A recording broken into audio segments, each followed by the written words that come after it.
Siphamandla, of course, this has been an ongoing conversation regarding gender-based violence. You and I touched on it a little bit earlier on. But right now, you're standing with the individual who's tasked with being able to curb crime. That, of course, is eNCA member Bheki Cele, but also the Minister of Police.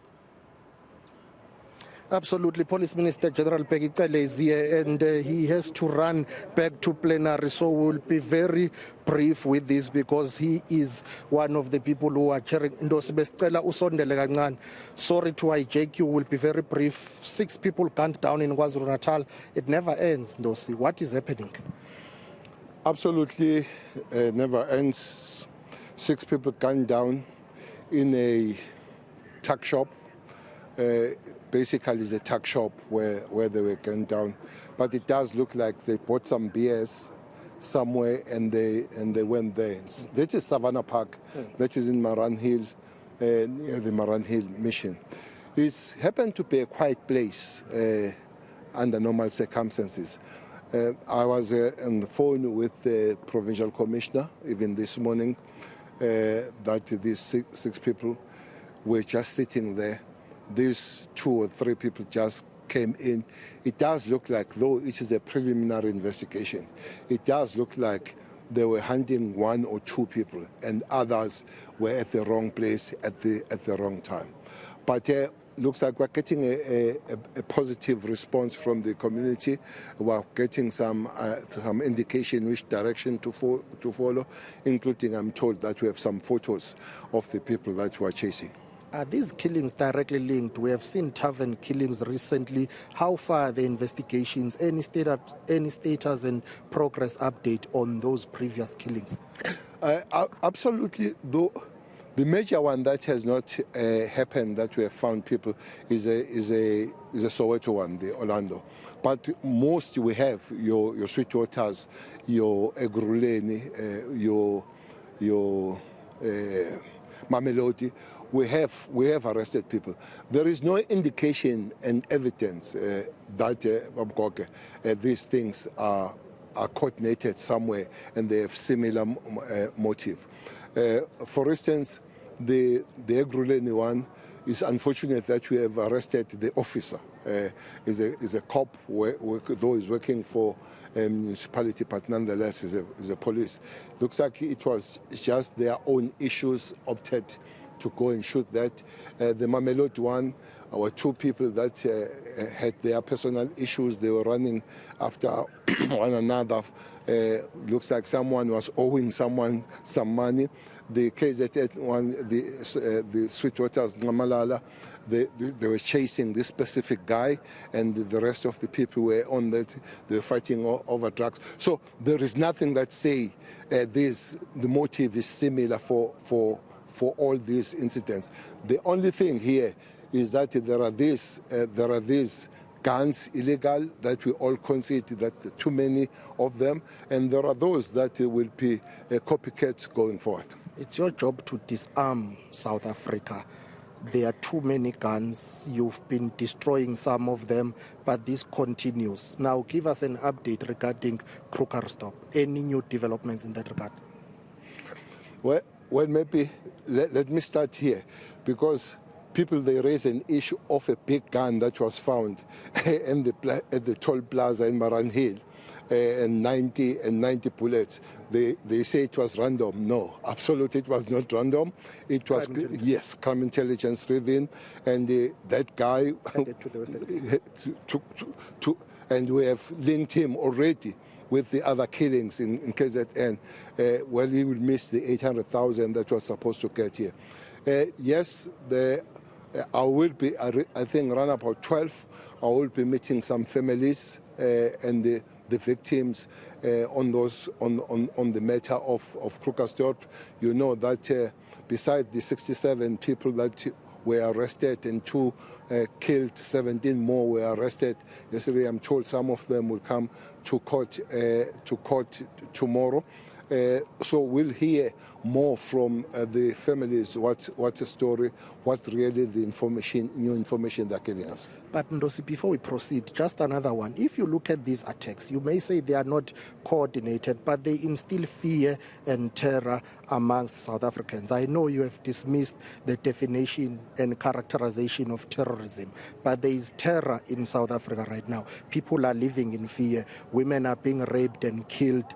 It's not right. When you sit with the president, what do you discuss? Because surely the situation is out of hand. Well, indeed, they put a lot of fear on South Africans. Well, if you characterize it as terror, I would not deny that. But if you ask me if it is terrorism, it definitely things that are happening do not fit that definition. But people are being terrorized. People, they've got a lot of fear, terrorized or gangsterism, putting fear on them.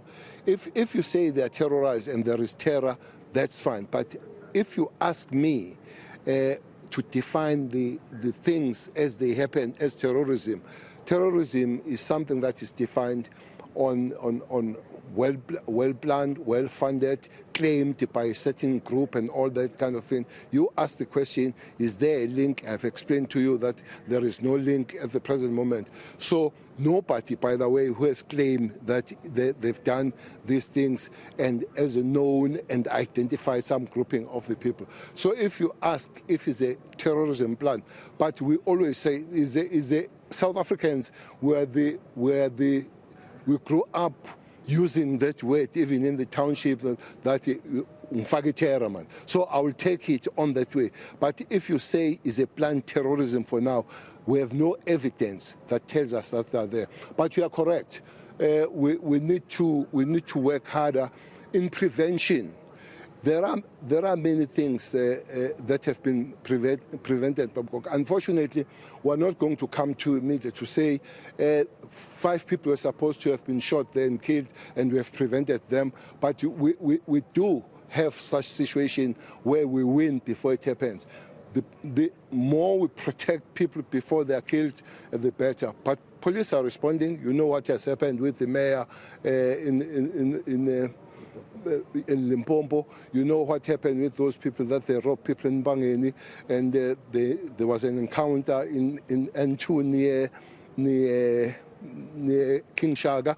There was an encounter in Pinetown with those people that they robbed from escort they ran. So these encounters, they happen, and usually police win when these encounters happen. Any further updates on the mayor killing, and if there are any arrests that you're still pursuing beyond that? Definitely, yes.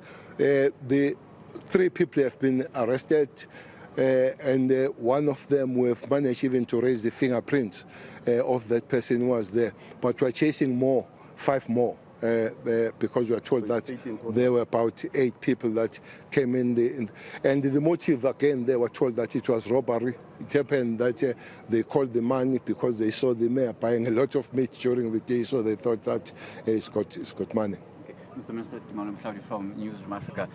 Just on the back of the issue of the Krugersdorp killings, you attended a function where they were unveiling new cadets. I think it was a year before last in Krugersdorp, or last year if I'm not mistaken.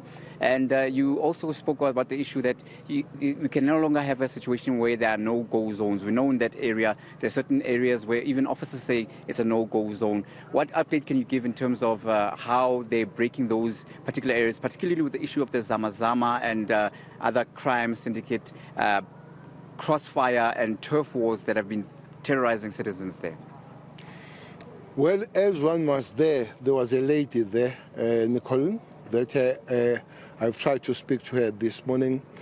So we have agreed that we'll be going to that community in the shortest possible time, because, again, there are groups there that are moving around, putting fear. The lady, as I was doing that media briefing there, came with even more horrifying stories. So say, Minister, you're complaining about 10 men raping one woman. We are raped by 20 men here.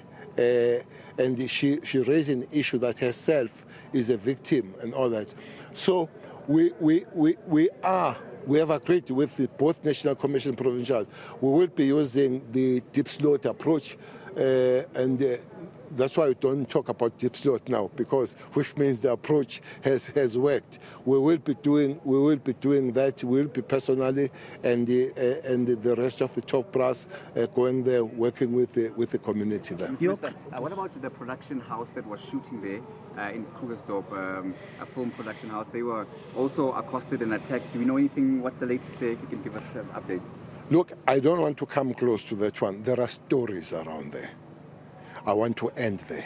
Minister, your critics are saying you are hopping from one crime spot or one crime scene to another crime scene. They say perhaps this job is too much for you. Your critics are calling on you to resign because they say clearly crime is out of control. How would you respond to that? And there are many crime scenes that I'm not hoping to them because they're not happening. And surely those that they know that I'm not hoping because they're calling for me to stay. But is this the kind of society you wanted to lead as the ANC when you said you were ready to govern a society plagued by violent crime, gender-based violence and femicide? Well, you can deal with those that are here for the policy today and all that. But on that one, Goge, the crime situation cannot be the police alone. Maybe that's why the policy developed here will have to help. There are many other things. There is a lot of unemployment, and with this surge of unemployment, which is not the police work, you would not work on it. The things like called the environmental design. You have been, and most of you have been in deep slot. You don't know where next to go. But there are worse places. If you go to Western Cape, there is a place called COVID-19. There is another one called Sanitizer. Those are the places that you find the next morning, more than 1,000. There are no roads, no lights, no house numbers, just nothing. Another thing that the lady raised there is that there is a high vegetation which becomes conducive for people to commit crime. So it's a combination not only for the police, but the other departments dealing with those matters to make the situation conducive for better policing. Indeed, we'll have to work together, but police will have to continue to do their work. Thank you very much for your time. That is the Minister of Police, General Bheki Cele, who is the member of the National Executive Committee of the ANC, as he has to go back to plenary there as the National Policy Conference of the ANC is still underway here in Nazareth. Basically, reacting and responding to what happened yesterday night in KwaZulu-Natal. 6 people gunned down. It's a continuation of violent crime and these attacks that we've been seeing across the country. We're going to leave it there for now. Siphamandla Goge giving us the latest there from Nazareth, speaking, of course, to Minister Bheki Cele. I mean, looking at exactly what's transpired in the last 24 hours, one wonders how is it that the African National Congress, through its policy conference, is able to actually implement tangible change so that we can have a safer South Africa when it comes to the way that which the country is actually governed.